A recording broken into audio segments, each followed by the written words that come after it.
I wanted to give everyone a bit of a background on how we met and why I was like, okay, I think we need to talk. So we've been LinkedIn friends for like a little while now. So you've got some great content on LinkedIn. I'm not sure. I think we connected through Jess potentially because we're both connected with her, or we must have seen each other's content or something like that. And I was like, oh, this is really interesting. And so I then went and said, hey, does anyone on LinkedIn want to do a copy review? And you're like, oh, me.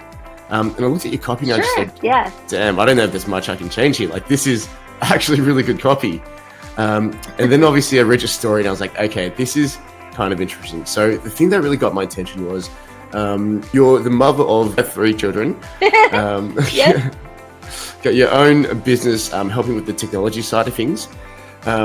And it was really interesting when I was reading your story because you've not only got the busy life and the kids and the business, but I think as you were going through and building your business, you're also dealing with ADHD as well. Is that correct?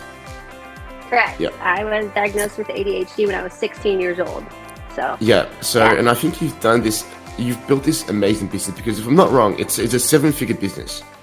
Teaching people how to do technology. I have built 7 figures over a lifetime. Yeah. So this is the newest. It's multi-6 right now, but it's onwards and upwards to the 7-figure mark. But I have been a 7-figure entrepreneur for about 10 years. Yeah. Wow. Okay. That is absolutely amazing. So I wanted to dive into that because I just find it so fascinating. But because for me, we're at this kind of decision point, right? Where we're close to we're 7 figures a year, and it's like, do we want to push beyond that, or do we want to go and actually scale it down and do like the 1-person 7-figure create something new? Yeah. So I'm always excited to talk to people like yourself who've built a successful business, don't have a massive team, don't have an office somewhere, and just doing some amazing stuff. So how did you get to where you are? Give me why you decided to do what you do, and just let's go into the backstory. Sure. So the backstory, like you mentioned, so I was diagnosed when I was 16 with ADHD, and it's pretty severe. It's we tried the whole medication thing when I was a teenager, and it was awful. And I basically, thank God for my parents, I basically just told them I'm not doing that. Like, it was horrible. It made me into a zombie. I dropped out of high school with 1 credit left, literally 1 class left, and I got my GED within a week of dropping out of high school because I was stubborn and decided, I hated high school anyway. Got my GED, decided I was going to go into school for musical theater, actually. I was going into the creative side of musical theater. So the fact that I'm here in the technology world is so completely weird. We talked about this a little bit on LinkedIn. Like, it's so weird. Fast forward a few years, I had my daughter when I was 19 years old. So she is 24 now, going to be 25. Oh my God, I have a 25-year-old. It's so insane, like, that I created a human and she's 25 years old. And she was kind of the catalyst of everything for me. She was I cannot support a small human traveling the world, like singing and dancing for like it just wasn't gonna happen. Like, that's not. So I'm like, okay, well, what else can I do?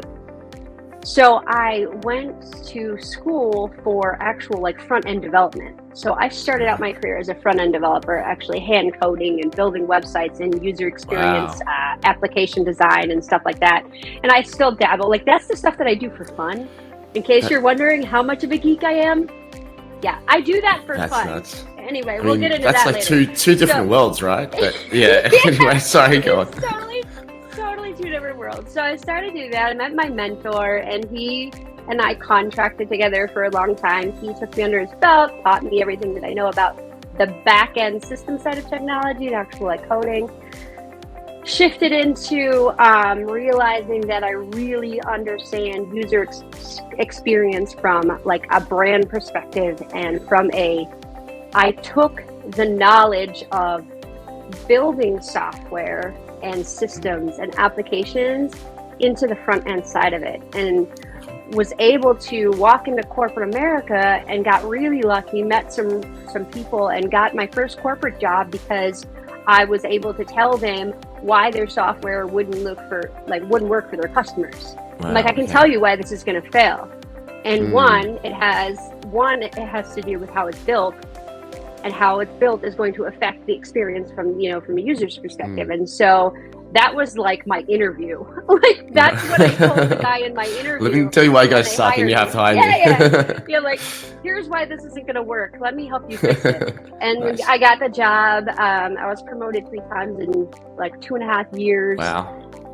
And basically worked 65 hours a week. Had 3 kids during this time, and it was never saw my children, never, and it was awful. Like it was a horrible experience. I shouldn't say that. It was a great learning experience. I got met a lot of really cool people. I was working for the #1 manufacturer of window coverings in the world. So I was working with Costco. I was working with Costco and Home Depot and Lowe's and like some of these really big retailers, right? It was awesome. The experience was fantastic. The actual job was awful. So I got burnt out. Probably about halfway through that, I started the side hustle, right? And started trying to figure out my exit strategy. Like at that point, halfway through, I was done. And I knew that I didn't want to be there anymore. I didn't want to sacrifice time for money. And so I started working to try and figure out how to get the heck out. And ultimately, and this is the big aha moment of everybody's life, right? Like when you get the rock bottom moment was I pretty much just gave up and let them believe that I was a failure, and I got laid off. They eliminated my job, right? And my boss and I were really, really good friends. She is still one of my biggest supporters and biggest mentors to this day. And she was like, this isn't working. And I was like, I absolutely know it. And she was like, so I'm going to eliminate your job so you have an extra month to go figure out what the heck you want to do.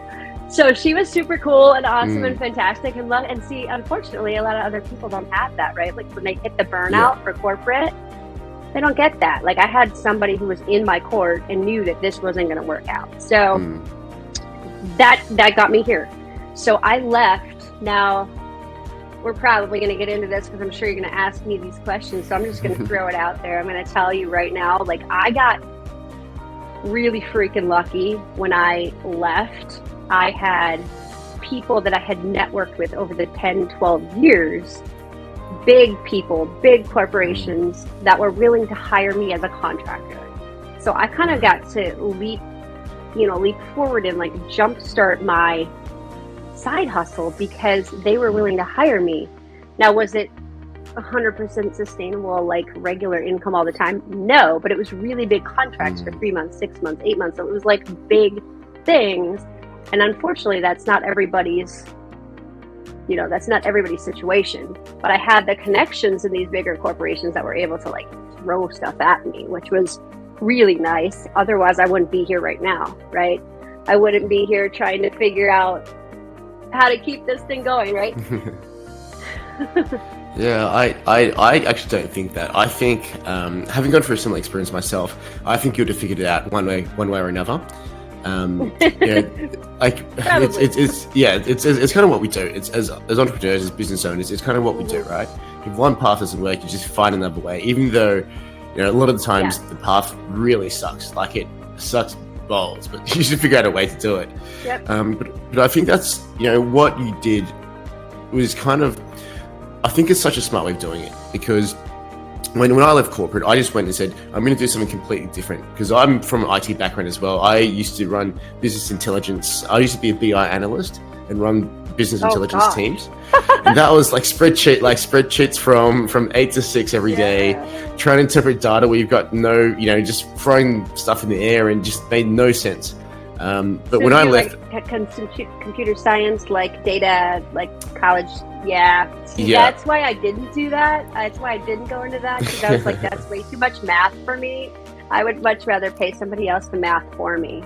Like, I'm not doing that. I made such bad career decisions. Math was actually my weakest subject when I was going through school, and I'm like, I'll do this thing called BI because it's got word intelligence in there. Yeah, I'm intelligent. I'll do this thing. What is it? What's all stats like?